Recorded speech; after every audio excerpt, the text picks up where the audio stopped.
وقال نوح رب لا تذر على الأرض من الكافرين ديارا।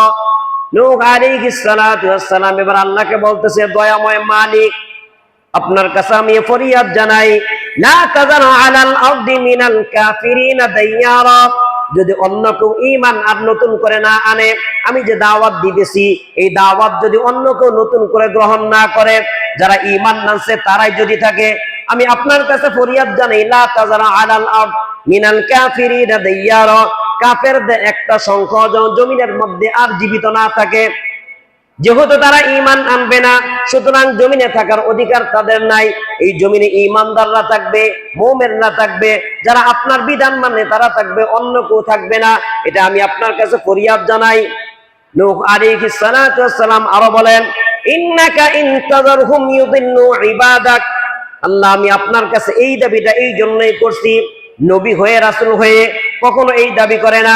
নবী রাসূলরা উম্মতের জন্য মুক্তি চায়, নবী রাসূল চায় তার উম্মতরা কিভাবে পরিত্রাণ পাবে, কিভাবে জাহান্নাম থেকে মুক্ত হয়ে জান্নাতে চলে যাবে, এইটা চায়। কিন্তু আমি কেন আপনার কাছে এই বিষয়টা বললাম, কাফের সম্প্রদায়কে কাউকে ছেড়ে দিবেন না, এই কথা কেন বললাম? ইন্নাকা ইনতাযারহুম ইউদিল্লু ইবাদাক, ইন্নাকা ইনতাযারহুম ইউদিল্লু ইবাদাক, যদি আপনি তাদেরকে ছেড়ে দেন, যদি তাদেরকে শায়েস্তা না করেন, যদি তাদেরকে জমিন থেকে মিটিয়ে না দেন, ইউদিল্লু ইবাদাক, আপনার বান্দা যারা যারা আপনার অনুসরণ করে, আপনার নিয়ম নীতি মেনে চলে, দুনিয়াতে চলে, আপনার হুকুমগুলো মানে, যারা ঈমান আনছে, তাদেরকেও তারা ধ্বংস করে দিবে। কি করবে? তাদেরকেও তারা ধ্বংস করে দিবে। যদি আপনার হুকুম না মানে, আপনার হুকুম যারা মানে তাদের সংখ্যা তো একেবারেই কম, তো দিন দিন তাদের সংখ্যা বৃদ্ধি পাবে আর তাদেরকে কি করবে? ধ্বংস করবে। ওয়ালা ইয়ালিদু ইল্লা ফাজিরান কাফারা, ইন্নাকা ইনতাযারহুম ইউদিল্লু ইবাদাক ওয়ালা ইয়ালিদু ইল্লা ফাজিরান কাফারা, আর যদি তাদেরকে ধ্বংস না করা হয়, তাদেরকে যদি জমিন থেকে মিটিয়ে না দেন, ওয়ালা ইয়ালিদু, আর তারা জন্ম দিতে থাকবে, ইল্লা ফাজিরান কাফারা, নাফরমান গুনাহগার বেঈমান তারা জন্ম দিতে থাকবে, তাদের সংখ্যা আরো বাড়তে থাকবে। মুসলমানদেরকে তারা মিটিয়ে দিবে জমিনের সাথে, আপনার নাম নেওয়ার মতো জমিনের লোকজন তারা অবশিষ্ট বাকি রাখবে না। কেন? তারা তাদের সংখ্যাকে বৃদ্ধি করতে থাকবে। ওয়ালা ইয়ালিদু ইল্লা ফাজিরুন কাফার, নাফরমান বেঈমান কাফের জালেম তারা জন্ম দিতে থাকবে, এটা বৃদ্ধি হইতে থাকবে। সুতরাং এরা যখন বাড়তে থাকবে, তখন এই মুসলমানদের সংখ্যা কি হবে? কমে যাবে। জোরপূর্বক তাদেরকে হত্যা করবে অথবা ধর্মান্তরিত করবে, আবার কুফরের মাঝে ফিরিয়ে নিয়ে যাবে। রব্বিগফিরলি ওয়া লিওয়ালিদাইয়া, এবার আমি আপনার কাছে ফরিয়াদ জানাই। প্রথম দাবি করলাম, যদি নতুন করে আর কেউ মুসলমান না হয়, কাফের যারা আছে তাদেরকে ধ্বংস করে দেন, তাদেরকে জমিনের সাথে মিশিয়ে দেন। তারপর আর কেন মিশিয়ে দিবেন? যদি তারা বেঁচে থাকে, তারা যদি থাকে, মুসলমানদের সংখ্যা কমে যাবে, মুসলমান যারা আছে তাদেরকে শেষ করে বলবে, তাদের সংখ্যা আরো বাড়তে থাকবে, তারা কাফের বেঈমান নাফরমান জন্ম দিতে থাকবে। সুতরাং আমি আপনার কাছে ফরিয়াদ জানাই, রব্বিগফিরলি, হে রব আপনি আমাকে ক্ষমা করে দেন। কাকে? আমাকে। যখন দোয়া করা হয় সর্বপ্রথম কার জন্য আমরা দোয়া করি? নিজের জন্য দোয়া করি। রব্বিগফিরলি, রব আপনি আমাকে ক্ষমা করে দেন।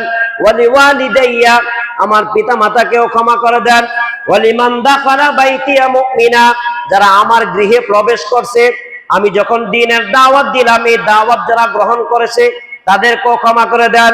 আমাকে ক্ষমা করে দেন, আমার পিতা মাতাকে ক্ষমা করে দেন।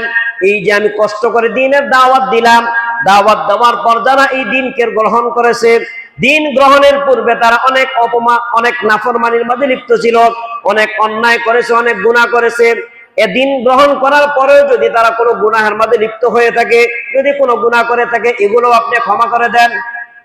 নূহ আলাইহিস সালাতু ওয়াস সালাম দোয়া করতেছে, রব্বিগফিরলি ওয়া লিওয়ালিদাইয়া ওয়া লিমান দাখালা বাইতিয়া মুমিনা ওয়া লিল মুমিনিনা ওয়াল মুমিনাত, মুমিন পুরুষ এবং মুমিন নারী যারা ইসলাম ধর্ম গ্রহণ করেছে, পরিপূর্ণভাবে এখনো মানতে পারে না।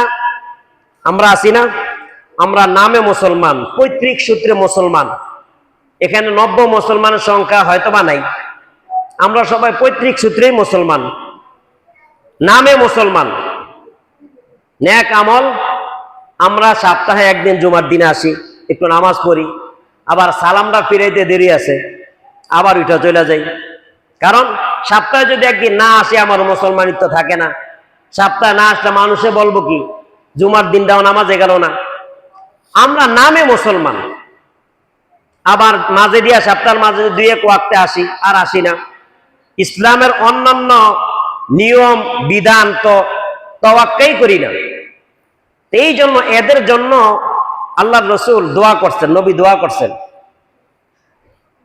ওয়ালিল মুমিনিনা ওয়াল মুমিনাত, যারা মুমিন মুসলমান পুরুষ আছে নারী আছে কিন্তু পরিপূর্ণভাবে ইসলামের কাজ করেন, আপনার হুকুম মানে না, তাদের জন্য আমি আপনার কাছে কি চাই?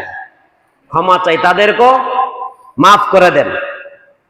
ওয়ালা তাজিদিয যালিমিনা ইল্লা তাবারা, মুসলমানদের তো মাফ করবেন, আর যারা কাফের আছে, বিধর্মী আছে, ইহুদি খ্রিস্টান যারা আছে, যারা মুসলমানদের ক্ষতি করতেছে, ধ্বংস করতেছে, তাদেরকে কি করবেন?